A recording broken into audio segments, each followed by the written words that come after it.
Hola, ¿qué tal? Saludos cordiales aquí en TV Senado, en Profundidad de Campos. Hoy día vamos a conversar con un senador que representa la región del Biobío, acá en la Cámara Alta, el senador Víctor Pérez. ¿Cómo está, senador? Muy bien, muy contento de estar nuevamente contigo. Gracias, senador, por este diálogo. Él es representante a la UDI también. ¿Sigue siendo militante de la UDI, no? Sí, sí. ¿Por Usted qué? ¿Por qué empezó, me pregunta eso? porque usted empezó en la juventud de la UDI, Uy, toda la vida en la UDI. toda la vida Desde, en la UDI, desde la ¿eh? creación de la UDI en el año 83. El año En el año 83, 83 se crea la UDI como movimiento. ahí nacieron las primeras Claro, protestas, en ¿se ese acuerdan? contexto.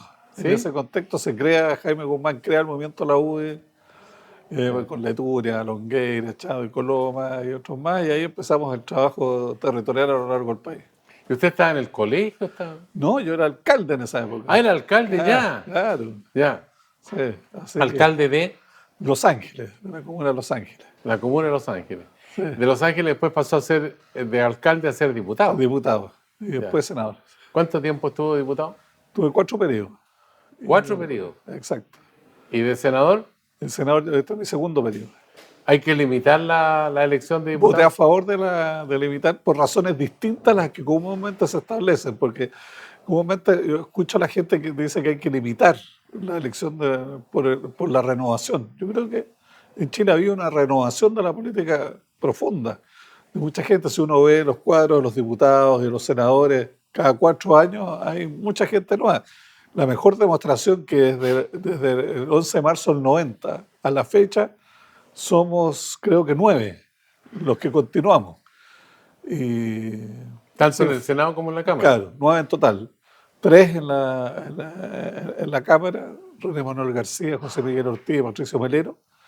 Y 6 en el Senado, Pepe García, Carlos Montes, Felipe Letelier, Jorge Pizarro, Juan Antonio Coloma y yo.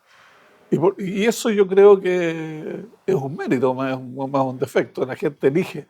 Pero yo creo que hay que limitar las elecciones por el tema de la calidad de la política. O sea, que no siempre la acción legislativa esté vinculada a una reelección y que por lo tanto el esfuerzo que se hace muchas veces es mucho mayor al tema territorial, al tema de representación, al tema electoral, que a los temas legislativos que, como hemos visto en el último tiempo, es necesario también dedicarle mucho interés, mucho estudio, mucha reflexión para que la legislación verdaderamente pueda responder adecuadamente al interés de las regiones, del país, no solamente que uno elegirle en pos de la próxima elección. Usted forma parte de la Comisión de Constitución. Así es. Siendo militante de la UDI, con una constitución en que jugó un rol fundamental Jaime Guzmán, ¿le duele este cambio que se avecina o piensa que es un proceso natural? Yo creo que es un proceso natural. O sea, no hay duda que la constitución del 80, que Jaime Guzmán fue el inspirador, que ha tenido más de 200 y tantas modificaciones, la última, la más significativa del año 2005, cumplió un rol, cumplió a mi juicio una tarea imprescindible. Son los años más exitosos de Chile. Si uno analiza la historia del país, ¿no? Las constituciones permiten eso. Las constituciones tampoco son responsables de las falencias de lo que tiene el sistema político, que sin duda también existieron. Chile creció, Chile se progresó, Chile se desarrolló, pero no superó dificultades evidentes, como por ejemplo, a mi juicio, la principal dificultad que generó no la constitución, sino que el desarrollo al final político y económico chileno, que la gente podía abandonar la pobreza, entrar a la clase media, ir a la universidad, poder ser profesional, pero cuando llega al límite de su vida, llega un abismo, que es el tema en definitiva de las pensiones. Y eso claramente no hubo la visión, la capacidad política de poder preverlo adecuadamente, y nos enfrentamos a esta situación que hoy día claramente ha generado parte del desgaste social, de la molestia social, del reclamo social, y que sin duda hay que superarlo. La modificación de la Constitución no ayuda a eso, pero no hay duda que una política pública que evite esa llegada al final de nuestros días útiles, por decirlo de alguna manera, hacia el abismo, es verdaderamente una necesidad ineludible. La Constitución, por mucho que la cambiemos, no va a contribuir mucho, sino que en la política pública que hagamos sobre esa materia. Había una hipótesis que yo escuché varias veces, que este país se había transformado de un país de ciudadanos en un país de consumidores. Pero parece que de repente los ciudadanos sacaron el aula el 18 de octubre y esto se transformó en una especie de torbellino. ¿Usted se sintió sorprendido o no? Yo sorprendido por la violencia, la virulencia, el odio, no por la manifestación. Yo creo que siempre es legítimo que la gente se manifiesta sus reclamos. Yo creo que la sorpresa para todos fue el odio con que se estableció. Siempre, la pregunta, ¿qué hubiera pasado si el 18 de octubre, fecha entre paréntesis que no me voy a olvidar porque es el día de mi cumpleaños, el 18 de octubre no se hubieran quemado las estaciones del metro? Hubiéramos tenido un impacto similar. Por lo tanto, fue la violencia, el odio implícito y la intolerancia la que verdaderamente me llamó la atención, más que sorprenderse me llamó la atención. Yo siempre he creído que en Chile hay un 10% de gente que verdaderamente tiene un profundo odio, ¿no? Y se alimenta permanentemente y en momentos críticos puede llegar a influenciar un 30%, que creo que lo pasó esta vez. Ahora, todo este cuadro que hemos visto, digamos, hasta este momento hay 2 o 3 personas detenidas nomás con la situación tan masiva que hubo en las estaciones de metro como uno de los capítulos más impactantes, digamos, en todo este proceso que ha durado más de un mes. Pero al mismo tiempo tenemos el aparato del Estado concretamente y donde se responsabiliza a Carabineros de la otra violencia en una represión desmedida, por ejemplo, con 222 personas que han perdido un ojo, los 2 ojos, por la cuestión represiva. Entonces, ¿cuánto le duele a usted toda esa situación? A mí toda la violencia a mí me duele. A mí la semana pasada, el día martes, mi auto fue emboscado y apedreado. Y gracias a la pericia de mi conductor, digamos, eso no pasó a mayores. Y eso me duele profundamente, no me dio rabia, me dio un profundo dolor de que chilenos, igual que yo, tengan un odio tan frente, porque creo que el odio al final no genera ninguna posibilidad de resolver las cosas, de solucionar los problemas. Uno podrá discrepar, uno podrá no concordar, podrá considerar que el otro está equivocado, pero destruir al otro, atacarlo, a mí me parece que no resuelve los problemas de la sociedad. Así que eso a mí me ha dolido profundamente. Yo quiero, sí, ser muy claro. Yo creo que durante muchos días de estas últimas semanas, Carabineros de Chile fue el que logró sostener el Estado de Derecho, porque uno dice, por ejemplo, en Concepción, en Providencia, en el centro de Santiago, ¿cuántos locales de pequeños y medianos comerciantes en La Pintana, en Puente Alto, fueron destruidos, aniquilados absolutamente?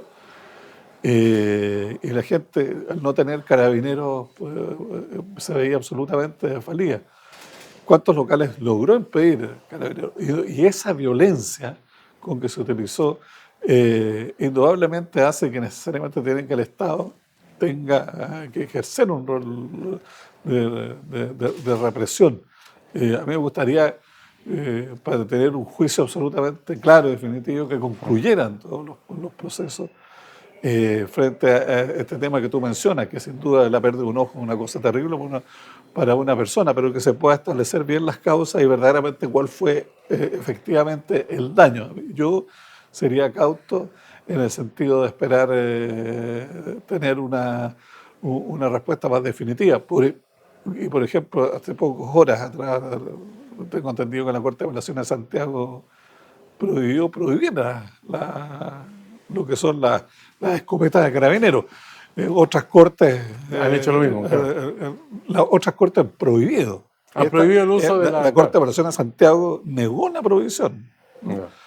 Porque indudablemente uno a la policía, en el momento que la gente hace saqueo, tiene una actitud de vandalismo, no la puede amarrarle las manos, digamos.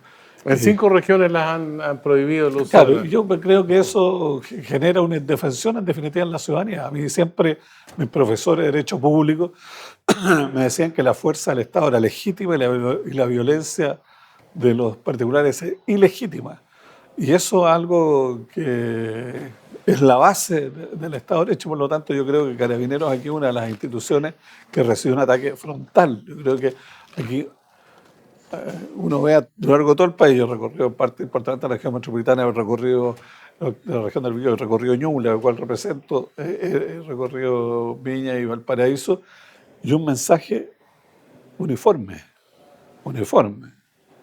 Los mensajes uniformes no son espontáneos, de odios a carabineros, de insultos a carabineros y de llamar a la agresión a carabineros. Ahora, por una parte está la visión racional de todo el fenómeno, pero hay una visión también que debería, a mi juicio, interpretar esta rabia. Usted es un dirigente político avesado, tiene una experiencia larga ya en la Cámara de Diputados y en el Senado.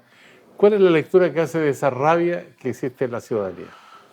Sin duda es un tema que debemos analizar y que yo creo que claramente, y lo dije en un debate en el Senado, nosotros tenemos que enfrentarla con mucha humildad. Que la gente crea que nosotros somos parte del problema y no de la solución. Que la gente desconfía de nosotros. Hace que nosotros tengamos que actuar con mucha humildad, sin soberbia ni arrogancia. Por eso a mí de repente me genera también mucha preocupación el discurso de algunos de creerse dueños de la verdad y de creer que la gente no los indica como responsables. Y yo creo que la gente nos indica a todos como responsables. Nosotros como actores políticos no hay duda que estamos al debe, que fallamos en momentos de no detectar este abismo que yo te expresé y no poder haberlo solucionado a tiempo, porque los temores de la ciudadanía en el sentido al abismo, al tema de la salud, y sin duda son temores que debimos haber enfrentado adecuadamente. Ahora, con una conmoción como la que vivió el país, hay que enfrentarlo con una mayor urgencia y a lo mejor todos cediendo parte de lo que creen. Y creo que la política en este sentido va a demostrarse útil en la medida que nadie se sienta dueño de la verdad y que todos estemos dispuestos a ceder algo para el bien común del país. De eso vamos a hablar enseguida aquí en Profundidad de Campos, en el canal del Senado, acerca de las posibilidades de ponerse de acuerdo, especialmente en torno a una nueva constitución para Chile, aquí en el canal del Senado, a través de UCB Televisión Señal 3. Una pausa y volvemos con usted.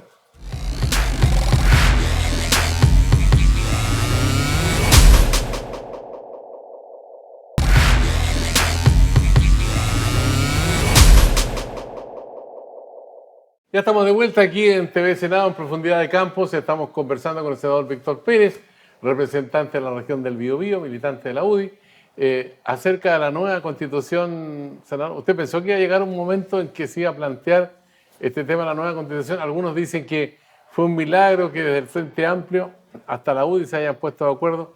Otros dicen que esta fue ni más ni menos que una cocina política. No, yo creo que la amplitud del acuerdo demuestra que muchos vieron que a lo que nos estábamos enfrentando era un quiebre institucional. Y lamentablemente otros, que no son tan pocos, lo que quieren es el quiebre institucional. Y eso creo que es un salto al vacío y eso es muy dañino para Chile. Y todos comprendimos que por lo tanto ante esa encrucijada lo que teníamos que hacer era ponernos de acuerdo, ceder y llegar a una salida política que permita generar el respiro a la población, que la gente abandone un poco el temor, las incertidumbres. Si no va unido también a una agenda social profunda, sustantiva, creo que el acuerdo político puede irse desinflando en el transcurso de los días. Por eso nosotros le hemos planteado al gobierno la necesidad de una agenda social mucho más sustantiva de la que hoy día está sobre la mesa. Pero volviendo a lo que fue la encrucijada que de vez en cuando los países se ven enfrentados. Chile, digamos, a lo largo de su historia, digamos, los temas institucionales fueron encrucijadas en que el árbitro era básicamente las Fuerzas Armadas, pero hoy día eso no es posible, no es viable, no está sobre la mesa y obliga a las fuerzas políticas a realizar este esfuerzo y creo que lo que se hizo la semana pasada fue un esfuerzo considerable. Nosotros cedimos, pero ellos también cedieron. Y lo importante es generar un camino con participación de la ciudadanía para que tengamos una carta fundamental, las reglas del juego, que ojalá duren mucho más de 30, 40 años, porque son en definitiva los periodos que lamentablemente nuestras constituciones duran. Uno ve los países mucho más desarrollados y sus normas institucionales a veces, en algunos casos, superan los 200 años. Ahora, todo indica que la clase política fue sorprendida por este estallido social y también el gobierno. Algunos critican y dicen, lo que pasa es que a este gobierno le faltó calle, mucha oficina, mucha discusión entre cuatro paredes, pero poco vínculo con la ciudadanía, por eso le estalló en la cara. ¿Cómo lo ve usted? Va a llegar el momento que se hagan análisis de las actuaciones de cada uno, pero que todos somos responsables, todos no vimos adecuadamente cómo se gestaba una protesta de esta naturaleza, nadie comprendió adecuadamente el nivel de violencia que se podía expresar a través de ella, y por lo tanto todos quedamos en una situación a lo menos, de llegar tarde a todo, ¿no? Pero creo que se empezó a reaccionar, y esto es un proceso también. Yo no creo que la violencia pare inmediatamente y concluya de un día para otro. Te vuelvo a insistir, yo creo que aquí hay grupos, que no son pocos, que lo que quieren es el quiebre institucional. El Partido Comunista y sector del Frente Amplio, inmediatamente después del acuerdo, ¿qué es lo que hacen? Una acusación constitucional contra el presidente de la República. Eso es buscar un camino no para resolver los problemas, sino que para agravarlos. Y por lo tanto tenemos que tener mucha mesura, mucha prudencia, pero también sentido de urgencia para que las nuevas instituciones, la nueva institucionalidad, como también el tema social, vaya caminando en cuerdas separadas, pero con un grado de rapidez importante. Ahora, la historia va a decir cuáles fueron las razones por las cuales fallamos. Todos fallamos. Al final todos fallamos. Ahora, cuando uno ve que va a haber un proceso constitucional con un plebiscito de entrada, otro de salida, se le va a preguntar a la gente si quiere o no una nueva constitución, cómo va a ser la composición de la constituyente, si la mitad parlamentario, la mitad ciudadano o solamente ciudadano. Ya hay en su partido algunas opiniones con respecto a votar por sí o por no a la nueva constitución. ¿Usted va a votar sí o no? Mira, aquí yo creo que libertad de acción, y aquí soy pragmático. Yo, en este sentido, lo que he transmitido al interior de la UE es que tenemos que ser muy pragmáticos para lograr que nuestras ideas, nuestros valores, nuestros principios, lo que creemos verdaderamente pueda estar recogida en parte en la nueva Constitución. Y por lo tanto, para mí, lo digo a título individual, lo importante es la elección del 25 de octubre del próximo año, donde se eligen los constituyentes, ya sea la mitad o todos. Es ahí donde yo quiero tener la máxima participación, la máxima acción y el mejor resultado. Y mis esfuerzos van a estar destinados a eso. Todo el mundo sabe que, por ser de la UDI, a mí la Constitución del 80 me gusta, la Resolución del 80 es una Constitución que creo que tiene méritos suficientes, pero en el estado de situación yo quiero enfrentar el 25 de octubre con la mayor fuerza posible, con la mayor energía posible, para lograr, cualquiera sea las dos fórmulas, que tengamos el mayor número de representantes. Ahora, en el primer paso, la presidenta de la UDI, la senadora, colega suya, Jacqueline Van Rysselberghe, dice ella que va a votar no. Y que eso nos nace, como te decía, yo creo que la Constitución del 80 nos nace instintivamente, forma parte de nuestro ADN, nadie puede ser sorprendido por eso. Lo que sí yo creo es que el esfuerzo nuestro, la dedicación nuestra debe estar dirigida a la elección de octubre. Ahora, los que analizan la Constitución con sentido crítico, la de 1980, con la reforma de 2005, dicen que el Estado aparece con un rol subsidiario y lo que se necesita en la sociedad chilena para establecer equidad, más igualdad, en fin, es un Estado con un sentido más social. ¿Usted piensa que por ahí va el camino o no? ¿Qué es lo que significa eso?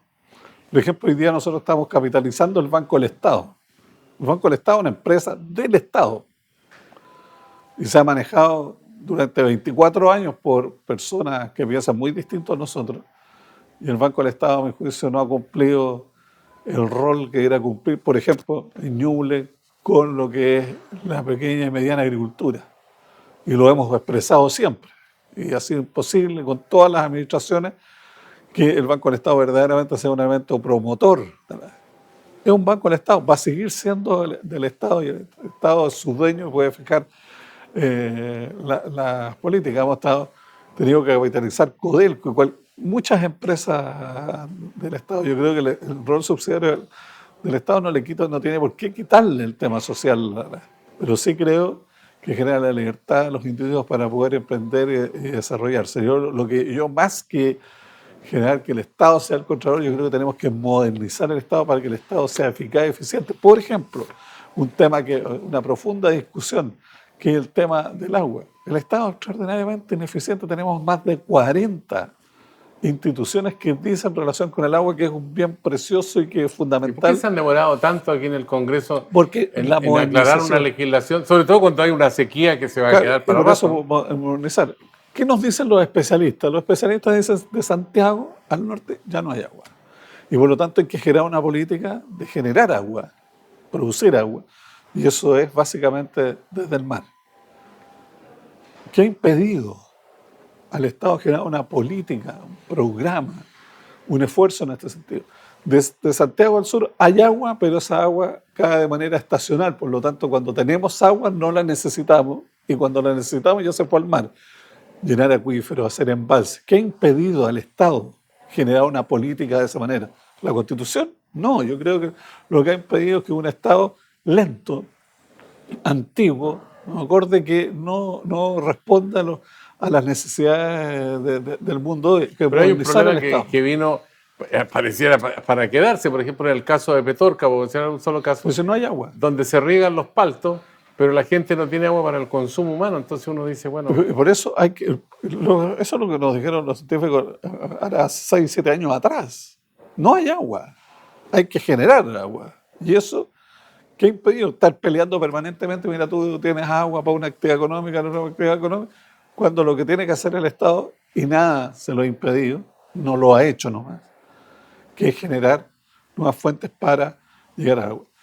En la zona sur, el agua potable, nosotros tenemos agua, pero igual, en Ñuble, ¿no?, que represento, muchas familias reciben camiones aljibe el agua, que es lo que se está haciendo.